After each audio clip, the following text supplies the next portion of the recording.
The Galactic Council's annual report barely mentioned Earth. A footnote, really. Just another developing world of bipedal primates, hardly worth the quantum ink used to record its existence.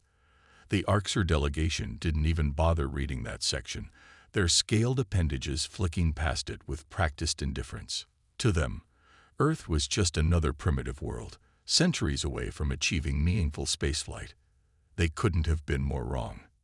Deep beneath the Pacific Ocean, in a facility known only to a select few humans, Director Sarah Chen stood before a holographic display of the galaxy. Thousands of points of light represented known civilizations, trade routes, and military installations. But what made this map special wasn't what it showed. It was how they'd obtained the information. "Status report on the Ghost Fleet," she asked, her voice steady despite the weight of responsibility pressing down on her shoulders. Commander James Rodriguez, her head of operations, stepped forward. "All 17,000 probes are maintaining position and continuing passive observation. The Galactic Council remains unaware of their presence." He paused, allowing himself a small smile. "They still think we're limited to radio telescopes and chemical rockets." Sarah nodded, satisfaction evident in her expression. For the past 50 years, Earth had maintained the greatest deception in human history. While the galaxy's powerful civilizations dismissed humanity as primitive, they'd failed to detect the microscopic quantum probes Earth had been seeding throughout their territories. Each probe, no larger than a grain of sand, was a technological marvel, capable of gathering intelligence, analyzing alien technology, and transmitting data through quantum entanglement channels that were impossible to detect or intercept. "And Project Prometheus?"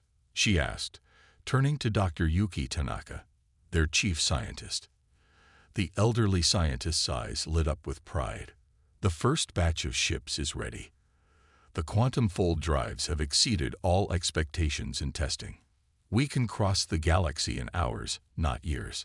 Our shield technology, reverse-engineered from 17 different alien designs, is generations ahead of anything the Council possesses."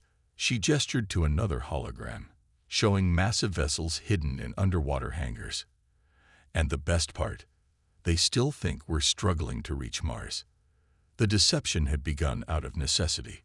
When humanity first detected alien signals in 2047, they also intercepted something terrifying: plans for the systematic exploitation of primitive worlds. The Galactic Council, for all its proclaimed nobility, was little more than a cartel of advanced civilizations that preyed upon developing worlds, waiting until they reached a certain technological threshold before swooping in to guide their development. A euphemism for economic and cultural subjugation. Earth had chosen a different path. Instead of racing to announce their presence to the stars, they went silent. Every radio telescope, every space launch, every technological advancement was carefully staged to maintain the illusion of a struggling civilization. Meanwhile, beneath the oceans, in hidden mountain facilities, and in bases on the far side of the moon, humanity built something unprecedented. "Latest intelligence from the Centauri sector?" Sarah asked, turning back to the galactic display. Rodriguez brought up a new overlay, showing troop movements and fleet positions.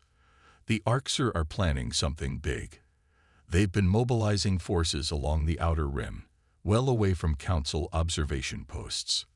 Our analysis suggests they're planning to break away from the Council's authority." Sarah's expression hardened. This could change everything. The Arxer were the Council's primary military force, their equivalent of attack dogs. If they were planning to turn on their masters, the galaxy would erupt into chaos. It might force Earth to reveal itself sooner than planned. "Dr. Tanaka," she said, turning to the scientist, "how long until the entire fleet is ready?" 3 months for full combat readiness. We can accelerate if needed, but it would mean cutting some safety margins. Sarah walked to the window, looking out into the dark ocean waters. Somewhere out there, hidden in the abyssal plains, lay humanity's secret weapon. A fleet of ships that combined 50 years of stolen alien technology with human innovation. Ships that could outrun, outfight, and outthink anything in known space. Keep our present timeline, she decided, but begin moving ships into position. If the Arxer make their move, we need to be ready to respond. She turned back to her team, her voice firm. The galaxy thinks Earth is weak, primitive, barely worth noticing. Let them think that, because when we finally show ourselves, she smiled, but there was steel in it, they'll learn that humanity's greatest strength has always been our ability to surprise. As her team dispersed to carry out their orders, Sarah remained at the window, watching the dark waters. Somewhere up there, beyond the ocean and the atmosphere, the galaxy's powerful civilizations continue their games of politics and power, unaware that the primitive humans they so casually dismissed had been watching, learning, and preparing. Soon, very soon, they would learn their mistake, and the galaxy would never be the same. The quantum alarm chirped 3 times, pulling Sarah from her sleep. She was fully alert in seconds. That particular signal meant critical intelligence from the Ghost Fleet. As she hurried through the underwater facility's corridors, the lighting shifted to combat status, bathing everything in a deep red glow. "Report," she commanded, striding into the command center. The holographic displays were already active, showing a massive fleet movement near the Orion Spur. Rodriguez was waiting for her, his face grim. The Arxer made their move. They've launched simultaneous attacks on 7 Council worlds. But that's not the worst part. He gestured, and the display zoomed in on a particular sector. They're pushing toward Sol. Our analysis suggests they've discovered something about Earth. Sarah felt her blood run cold. How? We've been careful. Every probe, every transmission. It wasn't our security that failed, Dr. Tanaka interrupted, entering the room with a data tablet. They found something in the Council's ancient records, something the Council themselves had forgotten. She projected a new image, an ancient star chart from over 50,000 years ago. There was another galactic civilization before the Council, and apparently they were terrified of Earth. The revelation hung in the air like a physical presence. Humanity had always wondered why Earth seemed so isolated, so far from the major space lanes. Now they knew. They had been quarantined, marked as dangerous by a long-dead civilization. How long? Sarah asked, her mind already racing through contingencies. Arxer fleet will reach the outer solar system in 72 hours, Rodriguez answered. They're moving fast, using some kind of new drive technology. The Council's forces are in disarray, too busy defending their core worlds to notice this push toward Earth. Sarah straightened, her decision made. Initiate Project Aurora. Full activation, all units. Around her, the command center erupted into controlled chaos as officers rushed to their stations. Project Aurora had been humanity's contingency plan, a carefully orchestrated revelation of their true capabilities, designed to maximize tactical advantage and minimize potential hostile reactions. They had hoped to have more time, to choose the perfect moment. But now, the choice had been made for them. Deep beneath every ocean on Earth, massive hangar doors began to open. In hidden bases across the solar system, quantum computers spun up to full power. On the dark side of the moon, weapon systems that would make the Council's best technology look like children's toys came online. Status of the Artemis fleet, Sarah asked, watching as the first ships began to move. All 30 carriers and their escort groups report ready, Rodriguez confirmed. Quantum fold drives are spooled up. Shield systems are green across the board. The Arxer won't know what hit them. The first ships were breaching the ocean's surface now. Massive vessels, their hulls gleaming with a material that absorbed all light, making them appear as voids against the sky. Each one was a testament to human ingenuity. Not just copies of alien technology, but revolutionary improvements upon it. Dr. Tanaka, begin transmission of the Aurora signal, Sarah ordered. The scientist nodded, entering a complex sequence into her console. The Aurora signal was another piece of humanity's grand deception. For decades, they had kept their quantum communications hidden, using only primitive radio when they needed to maintain their cover. But now, they would transmit on all frequencies, using technology that would demonstrate just how advanced Earth had become. As the signal went out, every quantum probe in the Ghost Fleet simultaneously activated its secondary protocols. What had been passive observation platforms transformed into active electronic warfare units, attacking the Arxer fleet's communications and sensor systems. Message from Admiral Chen, an officer called out. The Artemis fleet is in position. All ships report quantum fold drives ready for combat translation. Sarah took a deep breath. This was the moment that would change everything. Send the order. Operation Aurora is now active. Engage the Arxer fleet. In the space around Earth, reality itself seemed to tear as humanity's ships activated their quantum fold drives. They didn't just move through space. They rewrote it, using principles that the Council's scientists had never even theorized. The Artemis fleet emerged from these reality tears directly among the approaching Arxer armada. First contact in 5 minutes, Rodriguez reported, his voice steady despite the tension. The Arxer are attempting to reorient their fleet, but our electronic warfare is playing havoc with their systems.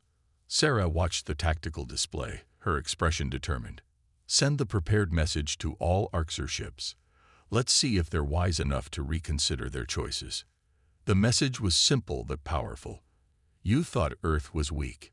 You thought we were primitive. You were wrong.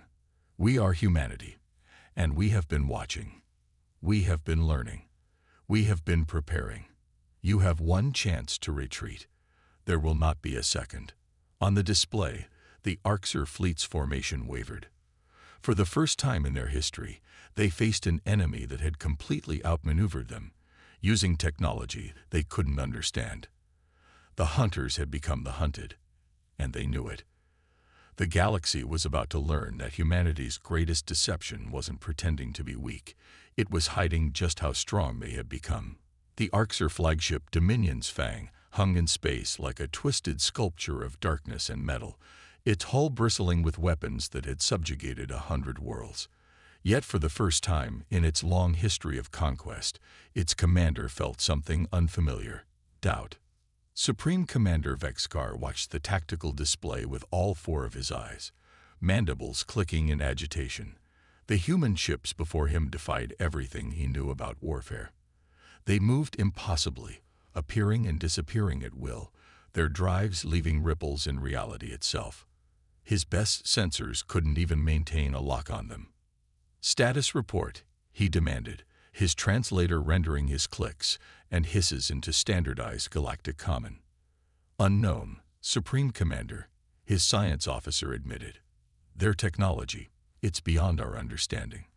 They're using principles we've never seen before. Our weapons can't track them. Our shields can't predict their attack vectors. On the human flagship Hyperion, Sarah Chen watched the Arxer fleet's confusion with grim satisfaction. She had transferred from the underwater base to take direct command of humanity's first major space engagement. Status of the Ghost Fleet protocols. Complete success, Rodriguez reported from his tactical station. Their entire command and control network is compromised. They're fighting blind, deaf, and divided. The Arxer fleet, nearly 300 ships strong, had arranged itself in a defensive sphere. It should have been an impregnable formation, but against an enemy that could rewrite local space-time. Conventional tactics were worse than useless. Begin Phase 2, Sarah ordered. Let's show them what humanity's been working on. Across the Artemis fleet, weapon systems that had been 50 years in development powered up. They weren't just copies of alien technology. They were transformative improvements that combined human innovation with stolen secrets from a dozen civilizations. The first shot of the battle came from the human destroyer Prometheus. It fired what appeared to be a simple energy beam at an Arxer cruiser, but this was no ordinary weapon. The beam carried a quantum virus, designed to infect and rewrite the exotic particles that made up the enemy's shield systems. The Arxer ship's defenses didn't just fail. They turned inward, consuming the vessel from the inside out. Vexcar watched in horror as one of his best ships disappeared in a cascade of quantum fire. Impossible, he breathed. Their weapons, they're not just advanced. They're breaking fundamental laws of physics. All ships, engage at will, Sarah commanded. Remember your training. We've prepared for this moment for half a century. The space between the fleets erupted in apocalyptic fury. Human ships danced through reality tiers, striking from impossible angles. Their weapons ignored shields, bypassed armor, and turned the Arxer's own technology against them. It wasn't just a battle, it was a demonstration of humanity's leap beyond conventional warfare. But the Arxer weren't the galaxy's premier military force for nothing. They adapted quickly, switching to manual targeting when their automated systems failed. Ships began moving in random patterns, trying to predict where the human vessels would appear. They're learning, Rodriguez noted with professional respect. Faster than we anticipated. Sarah nodded. As expected. Time for Phase 3. She opened a channel to all human ships. Execute protocol sundering. Throughout the battle space, the quantum probes that had been harassing Arxer communications suddenly changed their behavior. Instead of just jamming signals, they began to resonate with each other, creating a web of quantum entanglement that encompassed the entire battlefield. Protocol sundering active, Dr. Tanaka reported from her science station. Reality matrix is stable. Ready on your command. Sarah took a deep breath. What they were about to do had never been attempted in the history of warfare. Execute. The quantum web activated, and for a moment, space itself seemed to hold its breath. Then, in a display of technology that would have been indistinguishable from magic to most of the galaxy, human ships began to move through dimensions that shouldn't exist. Vexcar watched in disbelief as human vessels phased through his ship's hulls, passing through solid matter as if it were mist. Weapons fire passed harmlessly through targets, while human beam weapons struck from inside their victims' shields. Supreme Commander, his tactical officer's voice shook. We can't fight this. They're not just beating us. They're fighting in ways we can't even comprehend. For the first time in his long career, Vexcar felt true fear. Not of defeat. He had tasted that before. No, he feared something far worse. Obsolescence. In a single engagement, humanity had demonstrated that they weren't just more advanced than the Arxer. They were playing an entirely different game. All ships, he commanded, his voice heavy with the weight of history, prepare to. He never finished the order. A human quantum beam struck his flagship, not destroying it, but rather transforming it. Every piece of technology on board simply stopped working, rendered inert by forces that rewrote the very laws that governed their operation. The Battle of Sol had just changed the course of galactic history. Humanity hadn't just defended itself, it had demonstrated a level of technological superiority that would reshape the balance of power forever. And they were just getting started. The Grand Chamber of the Galactic Council had never been so silent.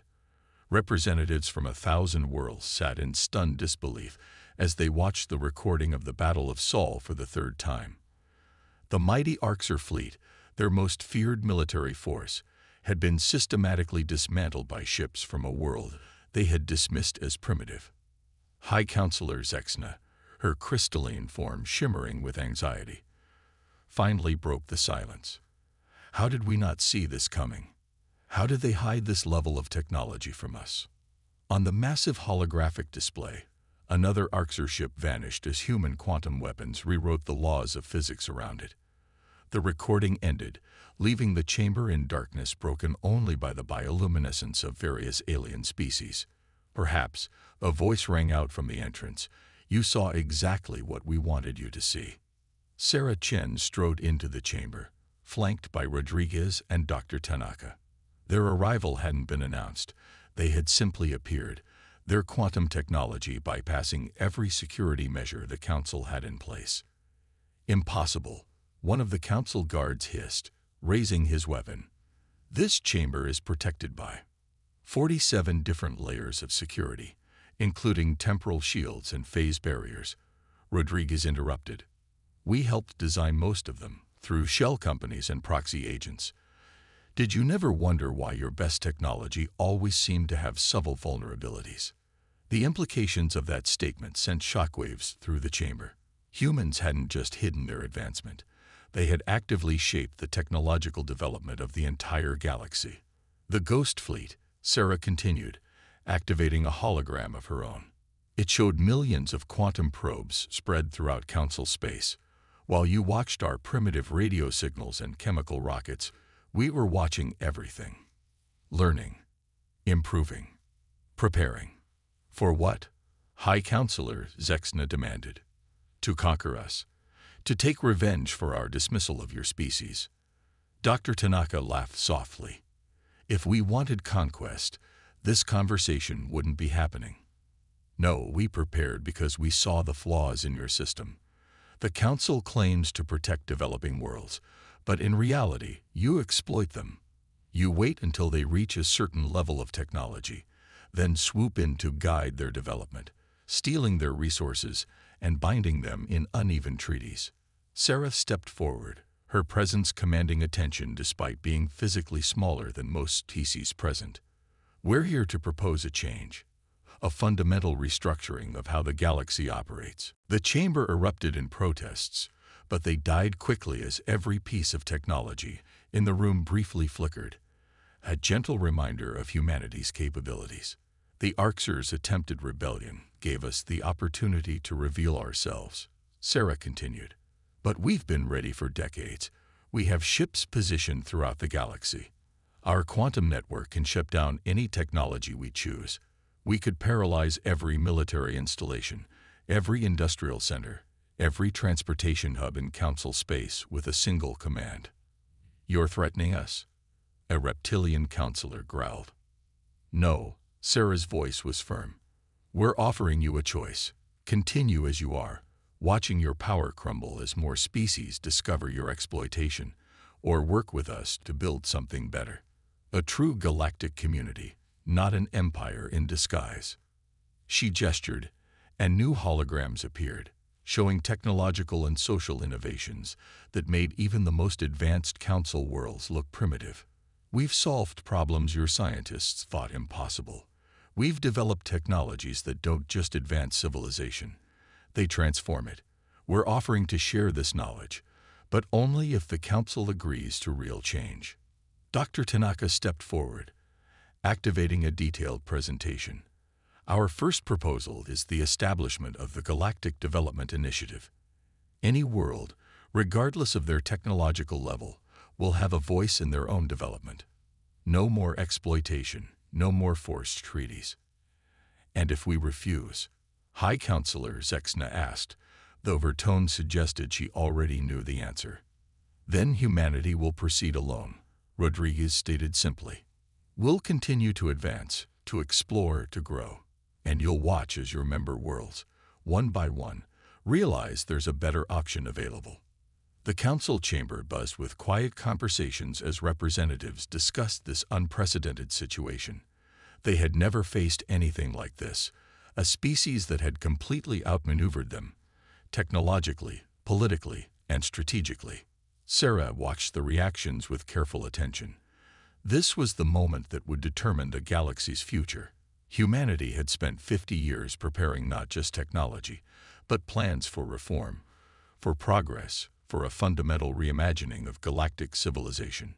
"You have one standard rotation to begin discussions," she announced.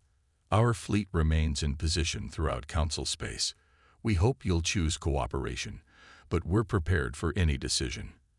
As she turned to leave, Sarah paused. "Oh, and don't bother trying to track our quantum signatures when we teleport out. You'll only find what we want you to find."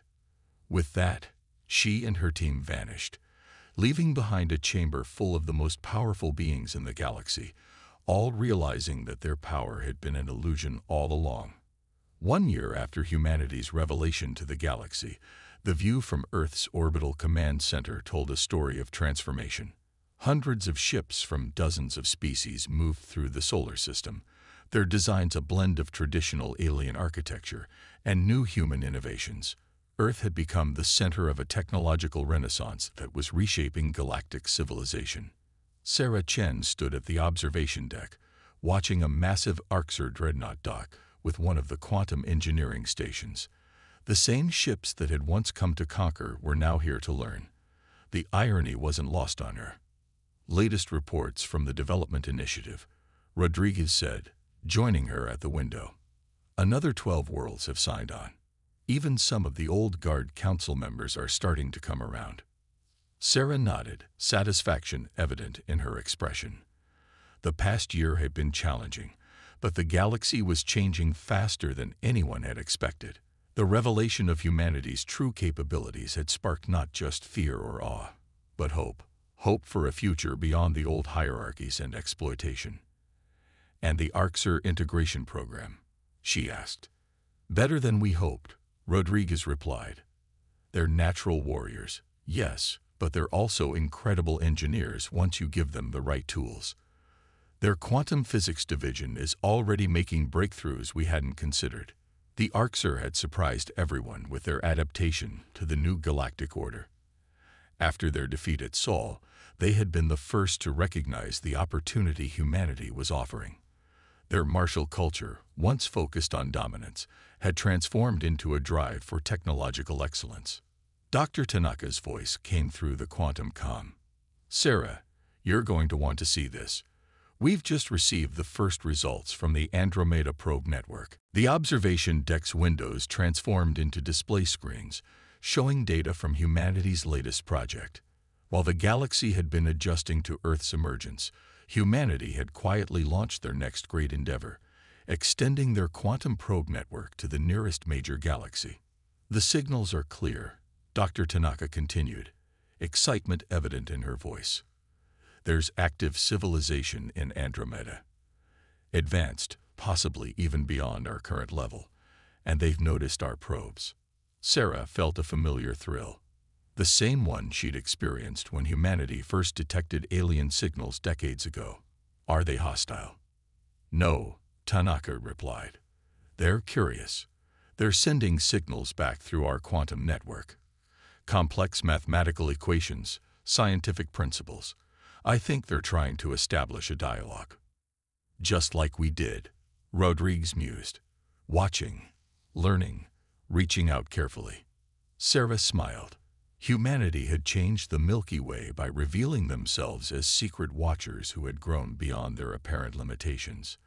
Now they had found another civilization that seemed to operate on similar principles. "Prepare a response," she ordered. "But this time, we do it differently. No hiding, no deception. We show them exactly who and what we are." The quantum comm crackled as High Counselor Zexna joined the conversation. The council leader had become one of humanity's strongest allies over the past year. Her initial fear transformed into genuine respect. "The council votes unanimously to support Earth's initiative for Andromeda contact," she announced. "We've learned our lesson about underestimating those who watch from the shadows.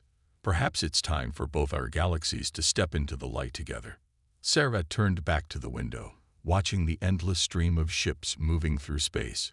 Humanity had transformed from hidden observers to open leaders, guiding the galaxy toward a future they had spent 50 years preparing for. But they hadn't just changed the galaxy. They had changed themselves. "Initiate Project Horizon," she commanded. "Let's show Andromeda what a united galaxy can achieve." As the order went out, quantum signals rippled across the vast distance between galaxies. In countless hidden bases, new technologies powered up. Ships that made even humanity's revealed fleet look primitive began emerging from their secret docks. Earth had shown the galaxy a fraction of their true capabilities, enough to change the balance of power, but not enough to reveal all their cards. The next great adventure was beginning. Humanity had overcome its first great challenge by hiding in plain sight, advancing in secret, until they could reshape their galaxy. Now they would face a new challenge: open diplomacy with equals, building bridges between galaxies. "Send the message," Sarah ordered. The quantum network activated, transmitting humanity's response to Andromeda. It wasn't a display of power or a careful deception. It was an invitation, an offer to explore the universe together, to learn from each other, to grow beyond the limitations of single galaxy civilizations. As the message sped through quantum space, Sarah reflected on how far humanity had come. From a species dismissed as primitive to the architects of a galactic renaissance, from hidden watchers to open leaders, from solitary survivors to the bridge between galaxies, the stars seemed brighter somehow, full of promise rather than threat. Humanity had proven itself not just through superior technology or military might, but through the wisdom to use their power to unite rather than conquer. The galaxy had mocked Earth once, but now they looked to it for leadership, for innovation, for hope. The future was unwritten, but for the first time, all of humanity could face it together, standing proud among the stars they had watched for so long. The age of hiding was over. The age of exploration, of true cooperation, of unlimited potential had begun.